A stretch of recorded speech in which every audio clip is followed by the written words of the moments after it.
తాకట్లో ఉన్న మీ బంగారాన్ని విడిపించి ఆ రోజు ఆన్లైన్ రేటుకి కొంటాం. Sharma gold company. నమస్కారం, సుమన్ టీవీకి స్వాగతం. 2025 సంవత్సరం నవగ్రహాల స్థితిగతులు ఎలా ఉన్నాయి, ద్వాదశ రాశుల వారికి ఎటువంటి ఫలితాలని అందజేస్తున్నాయి, ఈ విషయాన్ని తెలియజేసేందుకు మనతో పాటు ఉన్నారు ప్రముఖ జ్యోతిష శాస్త్ర పండితులు, శ్రీచక్రపీఠ వ్యవస్థాపకులు బ్రహ్మశ్రీ ప్రదీప్ జోషి గారు. గురుగారు నమస్కారం. శ్రీమాత్రే. గురుగారు, 2025 సంవత్సరం కన్యా రాశి వారికి ఎలా ఉండబోతుంది? ఈ 2024 అయితే వాళ్ళకి చాలా బాగానే నడిచింది, బట్ ఇప్పుడు ఈ 2025 ఎలా ఉంటుంది వాళ్ళకి? శ్రీ గురుభ్యో నమః. శ్రీమాత్రే నమః. కన్యారాశి వాళ్ళకి ఏం చెప్తాను అంటే, ఈ సంవత్సరము బీ లైక్ ఏ స్టోన్, రాతిలాగా ఉండండి, రాళ్లలాగా మారిపోండి, గుండెని రాయి చేసుకోండి అని చెప్తాను ఈ సంవత్సరం కన్యారాశి వారికి. ఈ సంవత్సరం వసంత పంచమి అయిపోతూనే బ్రేకప్లు అవుతాయి, ఏదో గొడవలు అవుతాయి, బ్రేకప్లు అయ్యే అవకాశం ఉంటుంది. ముఖ్యంగా దీన్ని ఎంత వాడకుండా అంత మంచిది. నేను చెప్తాను ఏంటంటే, కన్యారాశి వాడు దీన్ని బయటపడేసేయండి, ఇది మొబైల్ని బయటపడేసేయండి, డబ్బా ఫోన్ కొనుక్కోండి. మీ సంసార జీవితం బాగుండాలంటే డబ్బా ఫోన్ కొనుక్కోండి. బీ లైక్ ఏ స్టోన్, ఎవరు ఏదైనా పట్టించుకోవద్దు, డోంట్ రియాక్ట్. కన్యారాశి వారికి ఈ సంవత్సరం ఏం చెప్తాను అంటే, డోంట్ రియాక్ట్. ఎవరు ఏదన్నా ఏమైనా డోంట్ రియాక్ట్. మీరు రియాక్ట్ అవుతుంది ఇంకా పెద్దగా అవుతుంది. చిన్న పుండు అవుతుంది, నువ్వు దాన్ని గోకినావు అనుకో అది ఇంత పెద్ద పుండు అవుతుంది. ఓకే, పుండు కాస్త గాయం అవుతుంది. సో పుండు వచ్చింది అనుకో, దాన్ని ఏమనుకుంటే అట్లాగే పక్కన పెట్టు, అది పుండు మానిపోతుంది.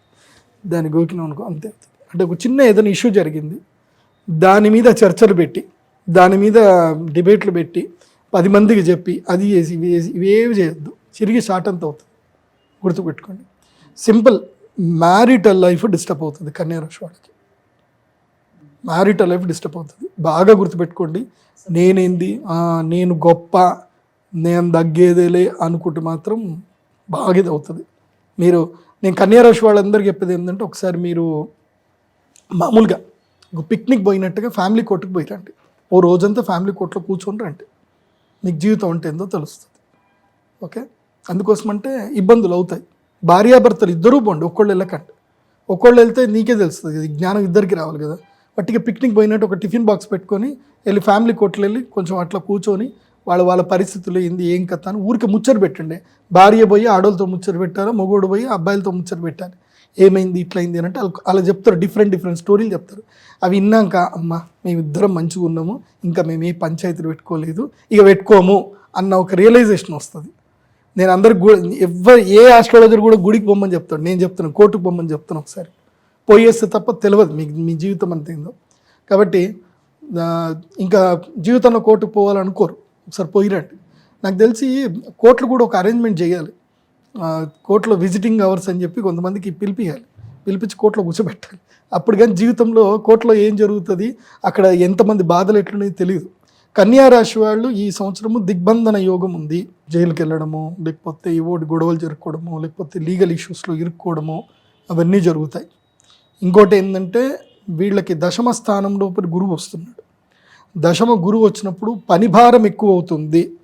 అంటే మీరు ఏదైనా పని చేస్తున్నా, ఎంత కష్టపడుతున్నా కానీ రికగ్నైజేషన్ దొరకదు. ముఖ్యంగా బిజినెస్లో ఉండేటువంటి వాళ్లకు మీ దగ్గర గట్టిగా ఎవరైతే పని చేస్తారో వాళ్ళు పని మానేసి వెళ్ళిపోతారు. సో పని వాళ్ళు లేక బిజినెస్ కొలాప్స్ అయిపోతుంది. కాబట్టి వర్కర్స్కి తప్పకుండా ఎక్కువ డబ్బులు ఇచ్చైనా సరే వాళ్ళని కాపాడుకోండి కన్యారాశి. చాలామంది బిజినెస్లో ఏం చేస్తారంటే, వర్కర్లని వాళ్ళు శాలరీ ఇచ్చి పనిచేసే మిషన్ల లాగానే చూస్తారు. అది పొరపాటు అవుతుంది కన్యారాశి వాళ్ళకి. వర్కర్లకి బోనస్ ఇవ్వండి, వాళ్ళతోటి ప్రేమగా మాట్లాడండి, వాళ్ళ ప్రాబ్లమ్స్ని మీరు ఓన్ చేసుకోండి, వాళ్ళ మనసులు గెలుచుకోండి.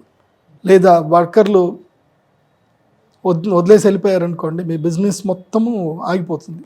ఎందుకోసమంటే ఇప్పుడున్న పరిస్థితుల్లో మంచి లేబర్స్ దొరకరు. వర్కర్లు దొరుకుతారు మేబీ, కానీ నమ్మకమైన పనివాళ్ళు దొరకరు.